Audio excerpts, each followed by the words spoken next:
2024 లేదా 25లో డిగ్రీ లేదా బీటెక్ చదివారా? సాఫ్ట్‌వేర్ జాబ్ కోసం ఎదురు చూస్తున్నారా? అయితే కోడ్ జ్ఞాన్ 100 డేస్ కోర్సులో చేరండి. జాబ్ సాధించండి. నమస్కారం సార్. నమస్తే. సార్, కొన్ని సందర్భాల్లో మనకి తెలియకుండానే కొందరి మాటలు మనం వినేసి అసలు సిట్యుయేషన్ ఏమైందో ఒక జడ్జిమెంట్‌కి వచ్చేస్తూ ఉంటాం. అసలు తెలియకుండానే మనం ఇన్‌ఫ్లుయెన్స్ అయిపోతాం. వాళ్ళ మాటలకి అట్రాక్ట్ అయిపోతూ ఉంటాం. అందులోనే నిజముందని నమ్మేస్తూ ఉంటాం. అలాంటి సందర్భాల్లో మనకి అక్కడే మనం కాన్షియస్‌గా ఉండాలి అని చెప్తూ ఉంటారు. అది ఎలా వస్తుందంటారు సార్ ఒక వ్యక్తికి? Very important. మన లోపల ఒక క్యారెక్టర్ వాళ్ళలో చూస్తుంటాం. అలాంటి వాళ్ళే మనం ఇన్ఫ్లుయెన్స్ చేయగలుగుతారు. ఓకే. మనని ఎవరైనా మ్యానిపులేట్ చేస్తున్నారు అంటే ఆర్ ఎవరు ఏది చెప్పినా మనం నమ్ముతున్నామంటే మనలోని ఒక పార్ట్ వాళ్ళలో చూస్తున్నాం. ఇది గుర్తుపెట్టుకోవాలి. మన వీక్నెస్ వాళ్ళ ద్వారా స్ట్రెంగ్త్గా మారుతుంది మనకి. అలాంటప్పుడు వాళ్ళ మాటలే మనం ఇన్ఫ్లుయెన్స్ అవుతుంటాం. ఇది నేను టక్క పాయింట్ చెప్తున్నాను. డైరెక్ట్గా straight to the point that మనం ఎప్పుడైతే మన వీక్నెస్ని వాళ్ళు ఫుల్ఫిల్ చేస్తున్నారు అని అంటామో ఆ సందర్భంలో వాళ్ళు ఏం చెప్పినా మనం ఆడతాం. ఓకే. అండ్ ఇలాంటి వాళ్ళు ఫస్ట్ తీసుకొచ్చేది మన మైండ్లో స్పేస్ తీసుకుంటారు. ఓకే. వాళ్ళు ఎంత క్లోజ్ అవుతారంటే మనము వాళ్ళ లేకుండా జీవితము లేదు అనే ఇన్ఫ్లుయెన్స్లోకి వెళ్తాం. ఆర్ అలాంటి పదాలు వాడతారు దట్ ఇది లేకపోతే ఫ్యూచర్ లేదు అనే ఇన్ఫ్లుయెన్స్లోకి వెళ్తారు. మనం నార్మల్గా చూసుకుంటే ఇక్కడ ల్యాండ్ కొనండి, ఇక్కడ ల్యాండ్ పెరుగుతుంది, ఇప్పుడు ఇది బాగా భూమి ఉంది బాగా పెరుగుతుంది అనేటట్టుగా ఎలా అయితే ఉంటుందో అలాగా మనకి తెలియకుండానే మన లైఫ్లో కొన్ని పదాలు వాడి మనం ఇన్ఫ్లుయెన్స్ చేస్తారు. అది మనం ఎలా ఉంటుందంటే అవును ఇది నాకు తెలిసిందే, కరెక్టే చెప్తున్నాడు అనే ఫీల్లోకి తీసుకొచ్చి పెడతారు. ఓకే. ఫోర్త్ పాయింట్, చాలా ఇలాంటి మ్యానిపులేట్ చేసేవాళ్ళు మనకి తెలియకుండానే మన చిన్నతనంలో ఉండే ప్యాటర్న్స్ని తట్టి లేపుతారు.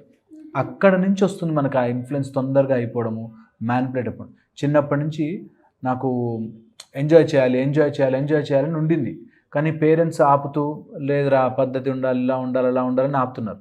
బయట ఎవడైనా ఫ్రెండ్ దొరకగానే నాకు ఎంజాయ్ చేయాలనుంది, వాడు దానికి తగ్గ రూల్స్ చెప్పాడు, అమ్మయ్య ఎంజాయ్ చేస్తాను. ఈ మధ్య ఇవి ఇన్ఫ్లుయెన్స్ ఎందుకు తొందరగా ఇన్ఫ్లుయెన్స్ అయిపోతున్నారంటే నిజంగానే బాగా ఎంజాయ్ చేయాలంటుంది వాడికి. ఎవరో టాప్ ఇన్ఫ్లుయెన్సర్ చెప్తాడు దట్ ఇలా ఉండాలి, ఇలా సెల్ఫ్ లవ్ అంటే ఇది గొప్పది, ప్యాషన్ చాలా ఇంపార్టెంట్, నువ్వు కుటుంబాన్ని వదిలేసి వచ్చాయి అనగానే నిజమే వాడికి ఎప్పటి నుంచో ఉంది, ఆ మాట చెప్పగానే కనెక్ట్ అయ్యాడు. సో చిన్నప్పటి ప్యాటర్న్స్ని వాళ్ళు నిజం చేస్తారు. ఇప్పుడు అలాగే మనకి బ్యాక్ బెంచర్స్ అందరూ చాలా గొప్పవాళ్ళు అవుతారు అనేదని చెప్పారనుకో, బ్యాక్ బెంచ్లో ఉండి నిజంగా అవ్వలేని వాడందరూ దాన్ని కనెక్ట్ అవుతారు. నన్ను బ్యాక్ బెంచర్ అనుకుని ఇలా ఉన్నారు కానీ నేను ఎంత గొప్పవాడయ్యానో చూసావా అనేటట్టుగా కనెక్ట్ అవుతారు. సో మన చిన్నప్పటి ప్యాటర్న్ వాళ్ళు కనెక్ట్ చేసుకుంటారు. ఓకే. చాలా ఇంట్రికేట్గా లోపల నుంచి మనకు తెలియకుండానే ఆ ఫీలింగ్ వచ్చేస్తుంది బయటికి. సో దట్ వే వాళ్ళు మనల్ని మ్యానిపులేట్ చేసే ఛాన్స్ ఉంటుంది. నెక్స్ట్ పొజిషన్ ఆర్ అథారిటీ అంటాం. అంటే ఒక ప్లేస్లో ఉండి వాళ్ళు చెప్తే నిజమని నమ్మేస్తాం తొందరగా. ఓకే. అది మనకి శంఖంలో పోస్తే కానీ తీర్థం కాదు అన్నట్టు, నిజంగా ఏదైనా నీళ్ళు ఇచ్చిన అదే శంఖంలో పోసేస్తే తీర్థంలా తీసుకుంటాం. అట్లాగా కొంతమంది వాళ్ళ అథారిటీని పొజిషన్ని పెట్టుకుని ఏదైనా చెప్తుంటారు. ఓకే. బికాజ్ అంతటి వాడే చెప్పాడు కాబట్టి మనం ఫాలో అవడంలో తప్పేంటి అనే ఒక ఫీలింగ్ వస్తుందని చెప్పి. సో పొజిషన్ అథారిటీ అది ఇంట్లో కావచ్చు, లేకపోతే వైఫ్ అండ్ హస్బెండ్ మధ్యలో కావచ్చు, బాస్ ఎంప్లాయీ కావచ్చు, బిజినెస్లో కావచ్చు. సో ఈ పొజిషన్ అథారిటీని మనం మైండ్లో పెట్టుకోవాలి. ఇలా ఎవరితో అయినా ఇన్ఫ్లుయెన్స్ అవుతున్నాము అంటే యూ షుడ్ అండర్స్టాండ్ మన లోపల డిఫెక్ట్ ఉండడం వల్ల ఎదుటివాడు ఈజీగా మ్యానిపులేట్ చేస్తున్నాడు అనేది గుర్తుపెట్టుకోవాలి. నువ్వు గట్టిగా ఉంటే, కరెక్ట్గా ఉంటే ఎదుటివాడు మ్యానిపులేట్ చేయలేడు. నువ్వు ఈజీగా ఫ్లెక్సిబుల్గా ఉంటే ఎదుటివాడు మ్యానిపులేట్ చేయగలుగుతాడు. సో అది చాలా చాలా ఇంపార్టెంట్.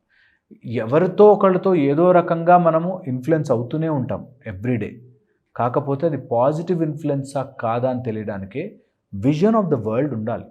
మనము ఒక దాంట్లోనే ఒక మూసలో ఉండి బ్రతికామనుకో మనకు తెలియకుండానే మనకి లిమిటెడ్ ఆప్షన్స్ అయిపోయి ఎవరేం చెప్పినా నిజమని నమ్ముతాం. అదే వరల్డ్ని పూర్తిగా 360 degrees అర్థం చేసుకోవడం వస్తే ఖచ్చితంగా ఎవరు కరెక్టు ఎవరు రాంగ్ అని తెలుస్తుంది. సైకాలజీ కానీ అవతల వ్యక్తిని చదవాలి అని తెలిసినప్పుడు ద హ్యూమన్ లై డిటెక్టర్ అని, ఎప్పుడైతే అవతల వాడు మనని ఇన్ఫ్లుయెన్స్ చేయడానికి ట్రై చేస్తున్నాడో కొన్ని సైన్స్ అండ్ సిమ్టమ్స్ ఉంటాయి, ఏంటి సార్ అవి పట్టుకోవాలి. అది అంటే జస్ట్ బై వర్డ్స్ చెప్పలేం, కానీ కొన్ని పాయింట్స్ హెల్ప్ చేయొచ్చు.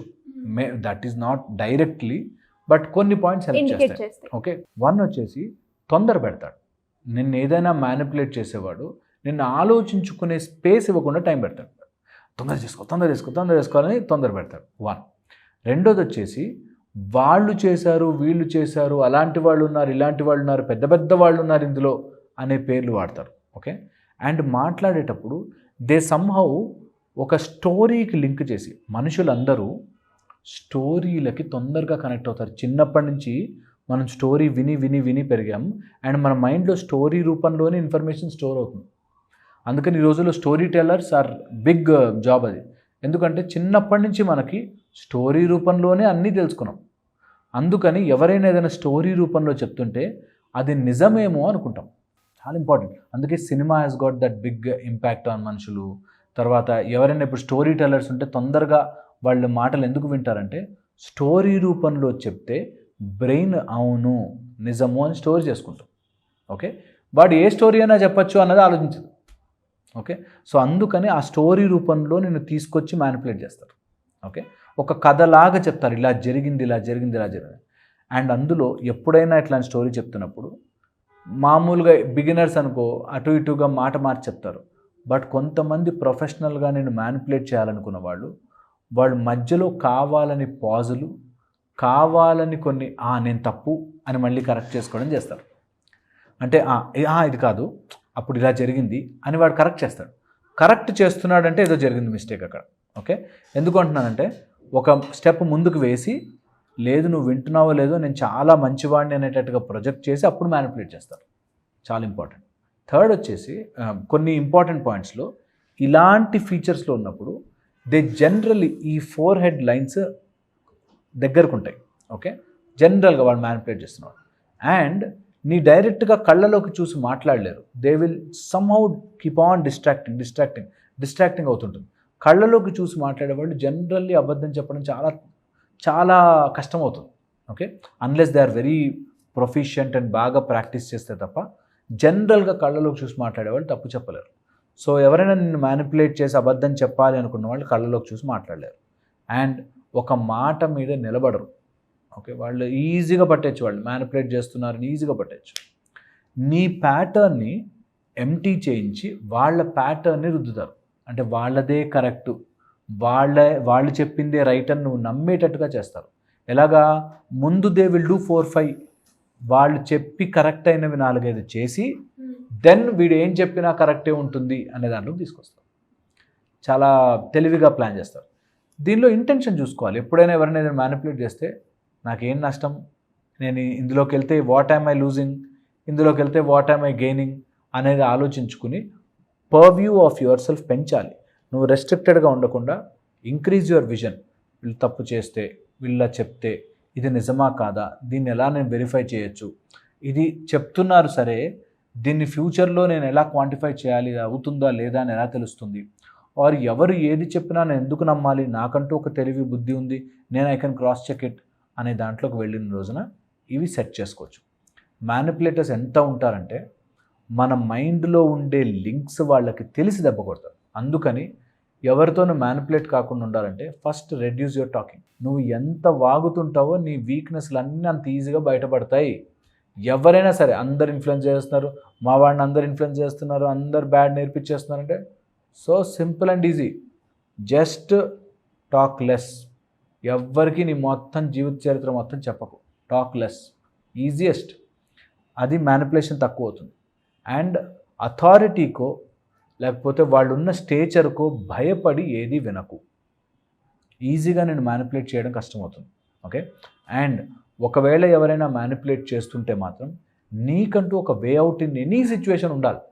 ప్రతి బిల్డింగ్కి ఒక ఫైర్ ఎగ్జిట్ ఉన్నట్టు నీకు ఏ సిచ్యువేషన్లో ఉన్నా ఎగ్జిట్ బయటకు వెళ్ళడానికి ఫ్రీ ఉన్న చోటనే దిగాలి. నిన్ను బయటికి వెళ్ళలేని పరిస్థితుల్లో పెట్టారంటే వాడు మ్యానిపులేట్ చేస్తున్నాడు. ఇందులో మొత్తం ఉన్న డబ్బంతా పెట్టేశాను, మ్యానిపులేట్ అయిపోతావు. ఉన్న లక్కంతా అందులో పెట్టేశాను, మ్యానిపులేట్ అయిపోతావు. నీ మొత్తం పెట్టి ఎగ్జిట్ లేకుండా నిన్ను కలిసి మ్యానిపులేట్ చేసేస్తాను నేను మొత్తం. So don't do that. ఈ రోజుల్లో అది ఎక్కువైపోతున్నాయి. ఆన్లైన్ క్రైమ్స్ కానీ, సైబర్ క్రైమ్స్ కానీ, లేకపోతే డబ్బుల విషయంలో ఇలాంటివన్నీ కూడా నిన్ను ఎగ్జిట్ లేని దాంట్లోకి తీసుకొచ్చి ఇరికిస్తారు. ఫిక్స్ చేశాక ఇంకా బయటకు రాలేరు.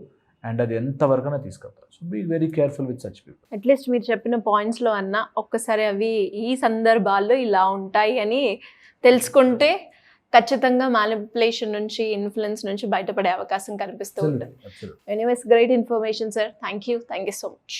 సుమన్ టీవీలో మీ పర్సనల్ అండ్ బిజినెస్ ప్రమోషన్స్ కోసం కింది నెంబర్కి కాంటాక్ట్ చేయండి.